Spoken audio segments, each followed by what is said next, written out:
cycle. Hi guys, I'm Alexis, and in this video I want to talk about INTJ Female Emotions, or at the very least I'll talk about my emotions, and then you can just take or leave whatever you feel like is an INTJ thing, and whatever is just a me thing. So I feel like a lot of this comes down to cognitive functions. Basically, I have introverted intuition, which makes me see pretty far into the future, and sometimes it's so far into the future that people don't believe you.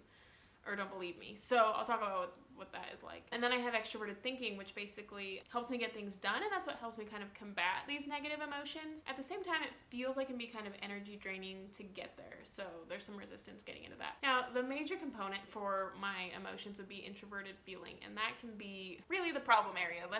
Just in one spot, that is the entire problem. That's what I'm mostly talking about in this video, and then there is a little bit of extroverted sensing in there. Basically, when extroverted sensing and introverted feeling get together, there can be kind of this like shame pile up, and then it just kind of compounds the issue. So let's go ahead and talk about that. The first thing, like I mentioned, introverted intuition is basically where I see things going down the line, and then I use extroverted thinking combined with introverted intuition to kind of see where problems are going to arise. And basically the deal is that I don't have a problem bringing up difficult conversations to people or saying, hey, I see this problem going down in the future. The deal is that it's so far in the future that people don't believe me, and when that happens, I can get kind of obsessive about it. It makes me feel like, no, I will convince you this thing is going to happen. You better believe me. And I can get kind of obsessive about it. And so that is one area where I feel really invalidated and feel like no one's listening to me. What's the point of me having introverted intuition if no one's going to listen to any of these things? That's been an area where I felt, just like really unimportant basically and unheard. And it's been this process of learning how to persuade people and learning how to communicate people, with extroverted thinking and extroverted sensing so that people will really believe me, and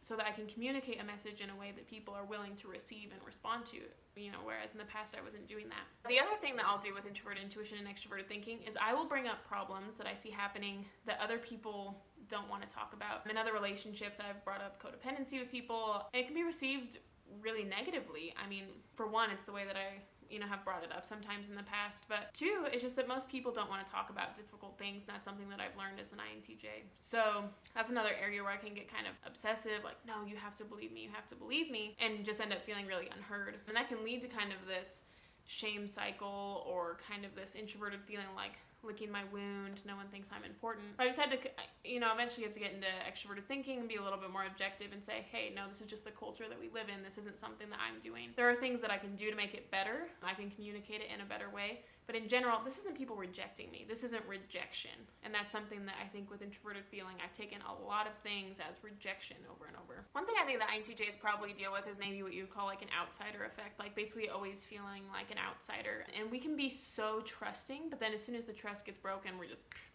it's kind of at these extremes. So once our trust has been broken, it's very difficult for us to trust people. And since we've learned that it's difficult to trust people and that people aren't going to talk about difficult things, it leads me to be kind of on guard all the time. And like, you know what, if I'm doing something wrong, they're not going to tell me. So I have to watch for every single physical cue. How are they acting? How are they responding to me? Kind of always on the lookout for any sort of rejection. And that makes it very exhausting to go out into social settings if I'm constantly watching everyone's actions to see how they think of me. And so it's really taken me getting into extroverted thinking, getting into extroverted sensing, to be present in the moment and say, you know what, a lot of these cues that I'm looking for didn't actually exist, and it caused me to be a little bit paranoid watching for all these cues. So you know what, I'm just going to be present in the moment from now on. So the more mature I've gotten, the more present I've gotten, and the more I've been able to be there, and the more I've been able to be around people. And it's like this compounding cycle that the more I'm able to be around people, the more I'm positively impacted by people, and the more energy I get, and the more productive I can become. And so it's just kind of this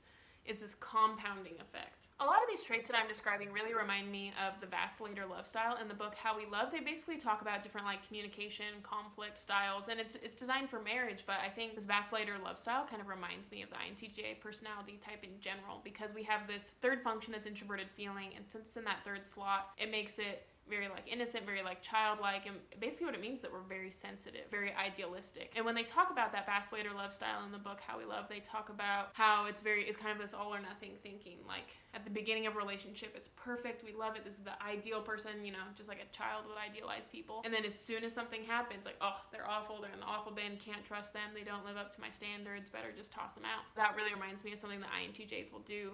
Another thing they talk about with the vacillator love style is that vacillators do that with themselves the worst. We've idealized our potential. These are things we could do. And at the same time, we feel like we're never meeting those idealized expectations, so we must just be terrible. And I think INTJs can live with a lot of shame when we see the possibilities and we see that we're not living up to it. It can feel really shameful, and then we just get more in this loop, get more in that cognitive function loop, the more shame we feel. So it's been kind of hard for me to find a middle ground with emotions, kind of like a child. They're like very happy or they're very sad, just kind of all over the place. So one thing that's been helpful for me to do that they suggest doing for these vacillators is really teaching a vacillator to communicate what they need. And to me, that just seems like that's getting into extroverted thinking. It's being more communicative, saying what I need to this other person. These are the goals I have. This is what I need done to meet my, emotional needs. This is what we'll do. That's something I hadn't built a skill around doing. I just kind of thought that everyone was anticipating everyone's needs and everyone's emotions in the same way that I was. But, that's just not what's happening. Most people aren't so paranoid and just watching everyone's little move and every facial expression to see what's happening. So it's been really beneficial for me to get more extroverted, share my thoughts, and these are my needs, and this is what I need done. Another thing that's been really helpful for me is I was reading the book by Dario Nardi where he talks about how he, hooked up like an EEG machine to all these personality types, and he observed how their brains were affected, how different personality types' brains looked. And one thing that he reported for INTJs was that since we have such low extroverted sensing, it's really helpful for us to combine two senses. So for example, I think INTJs can be pretty good at Guitar Hero when you have the color matched with the position, or they talked about reading, INTJs really benefit from watching their finger go along the page and they can read faster, or reading out loud. That's combining two senses. So what that kind of triggered in my brain was that it's really helpful for me if I take my thoughts and my feelings that are going on and I put those on paper. So sometimes I can be very overwhelmed by my to-do list and it feels huge, and then I write it down on paper and it's only 3 things and I just get done real quick. Same thing for my emotions. Sometimes I'm processing an event that happened and I feel so overwhelmed. And so then I'll just take, 3 pages, brain dump, messy. And once I've got the brain dump done, I can see, oh, this is the pattern, this is what's happening. And then I can move forward in a path to kind of fix it. So that's one thing that I found really helpful, is to kind of take what's in my head, put it on paper, give it another, instead of just thoughts, and it's now a visual element as well. That's been really helpful for me to get things done. And one thing I think that INTJs might do is, or at least I tend to do, is I tend to see the past as all bad. I've got introverted sensing way down in my function stack. I have hardly any value for the past. And so I say, okay, the past is all bad. But then I've got introverted intuition as my first function. So I'm like, oh, the future is great. The future is awesome. It's completely idealistic. So I'm constantly trying to get rid of the one, trying to fix all the past problems, get it done with, and run toward the future. But then when I'm doing that, I'm never enjoying the present.